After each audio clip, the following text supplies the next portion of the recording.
Au sommet de cette édition, nous parlerons du reboisement qui s'offre comme une solution efficace aux fréquentes dégradations des terres et les nombreuses caprices du climat. Des détails dans ce journal. Dans le dossier du jour, nous nous pencherons sur la consommation de la peau de bœuf, appelée pomo en langue fon, une source de protéines riche en collagène. Cependant, si certaines précautions ne sont pas prises, cela peut entraîner des risques pour la santé des consommateurs. Voici pour l'ossature de ce journal. Le développement, c'est juste après ceci.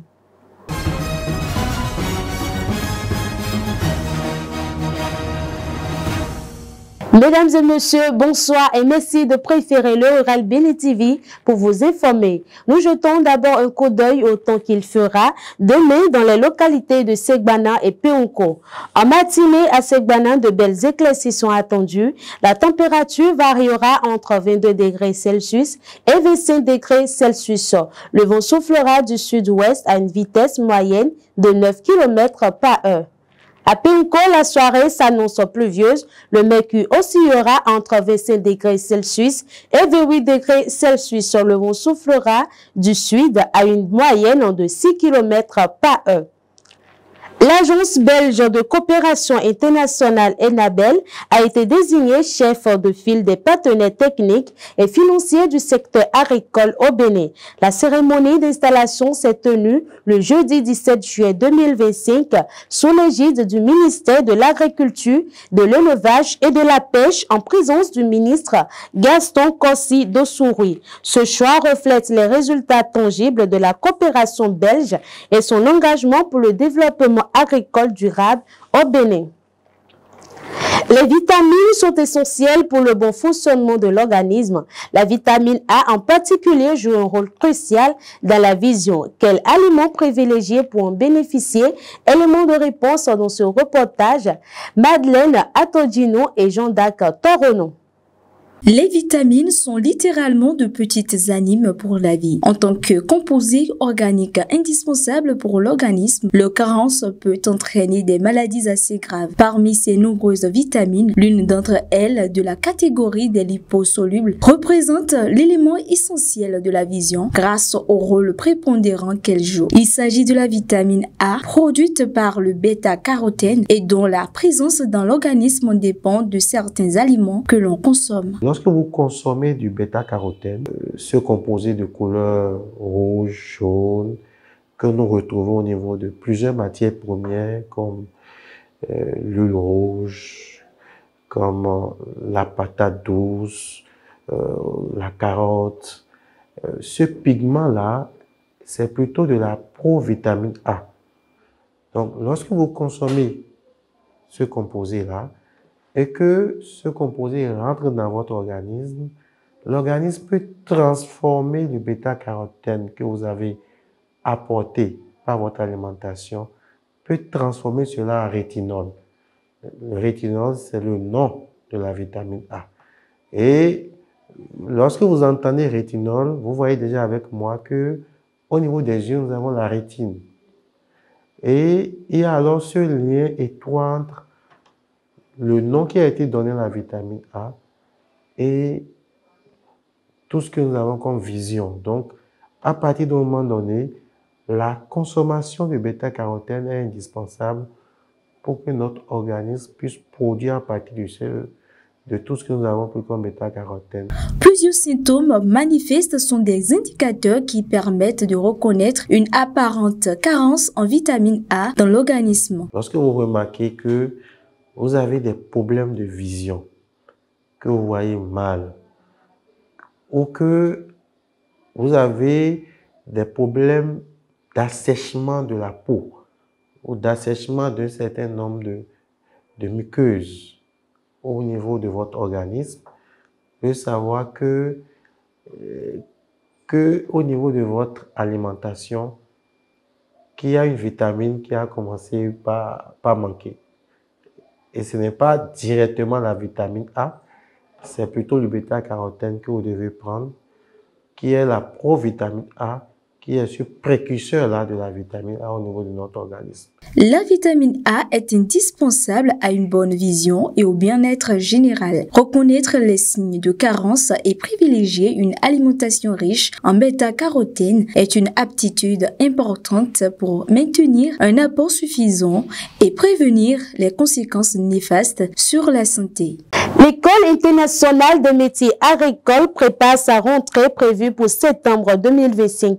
Parmi les filières proposées, la mécanisation agricole, l'agriculture numérique, l'agroéquipement, la communication rurale, l'agribusiness ainsi que la production végétale et animale. Les inscriptions restent ouvertes jusqu'en septembre.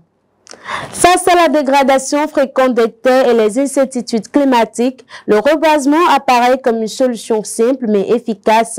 Il représente un espoir pour restaurer le sol, protéger l'environnement et améliorer les conditions de vie. Dans cet extrait, Claude Ronfoga, agro-pépiniériste, nous donne plus de détails. Le reboisement, pour moi, est l'un des plus grands actes humanitaires puisqu'il permet de reconstituer la végétation qui joue un rôle régulateur de vie. Plusieurs sont ses avantages, tels que des avantages écologiques que sont la lutte contre le changement climatique, la préservation de la biodiversité. Le reboisement, je vais dire, favorise beaucoup plus l'agriculture écologique et ce qui ne nécessite plus beaucoup d'apports d'engrais conventionnels. Et il faut comprendre ça aussi parce que la végétation aussi permet de conserver certaines espèces animales de nos faunes. Parce qu'elle constitue quand même le nid et l'habitation de ces espèces-là. Et chaque fois que la végétation est détruite, il y a plusieurs espèces animales qui sont menacées et qu'on risque de ne plus retrouver. L'Agence territoriale de développement agricole ATDA 7 a organisé du mercredi 16 au vendredi 18 juillet 2025 à Porto-Novo une formation spécialisée sur les techniques de production des larves de mouches soldanois. Cette formation à la fois théorique et pratique vise à renforcer les capacités des acteurs de la filière en matière de production locale de protéines alternatives, notamment pour l'alimentation des poissons. Certaines habitudes alimentaires peuvent nuire à notre santé. C'est le cas de la consommation du poumon, la peau de bœuf, qui, bien que savoureuse, nécessite une vigilance particulière. Un reportage signé Madeleine Atodino, Innocent Agbouissi et Anissé Rouguet.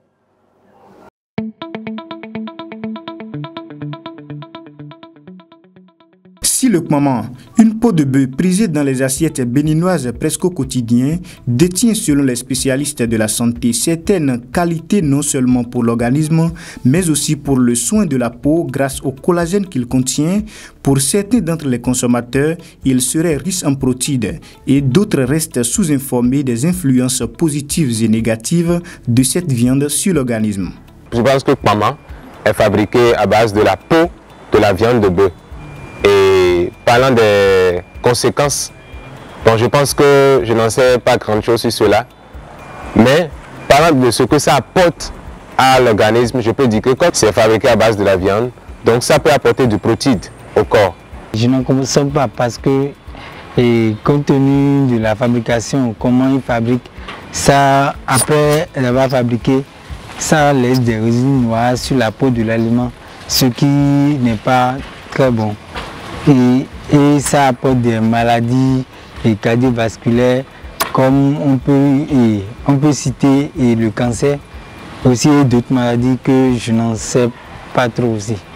Pour l'organisme et pour l'entretien de la peau, le kmama regorge beaucoup de conséquences qui font suite à sa consommation excessive. Il s'agit de la peau d'animal du bœuf. Il peut contenir des résidus de pesticides, des résidus de produits chimiques comme le cyanure ou les résidus d'injection.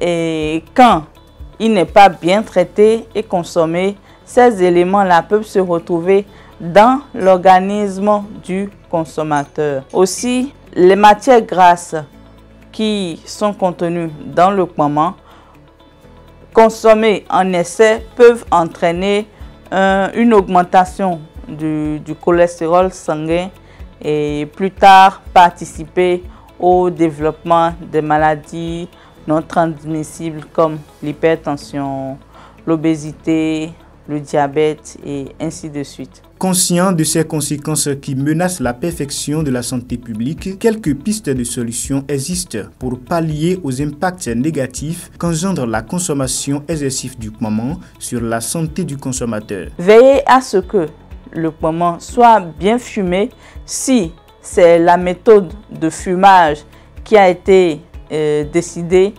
d'être utilisée pour sa transformation. Aussi, il faut la faire bouillir dans des conditions qui permettent vraiment de le ramollir sans détruire les éléments nutritifs et aussi éliminer les produits toxiques qui se retrouvent dans le poumon. Consommer le poumon est devenu une habitude dans plusieurs ménages non seulement béninois, mais aussi africains pour son goût et ses nombreux avantages pour l'organisme. Seulement, il importe que chaque consommateur soit vigilant dans la fréquence de consommation afin d'éviter tout risque apparent. La Côte d'Ivoire accueillera en 2026 le premier sommet mondial sur le financement du coton et du textile, une initiative de grande ampleur qui réunira gouvernements, investisseurs et acteurs du secteur pour discuter des enjeux de financement et de transformation locale. Ce sommet vise à dynamiser une industrie clé pour de nombreux pays africains en favorisant l'emploi, la valeur ajoutée et les exportations. Et c'est sur cette dernière information que s'achève ce numéro. Merci pour votre fidélité à Le Rural Bénin TV. Passez un excellent week-end. Portez-vous bien.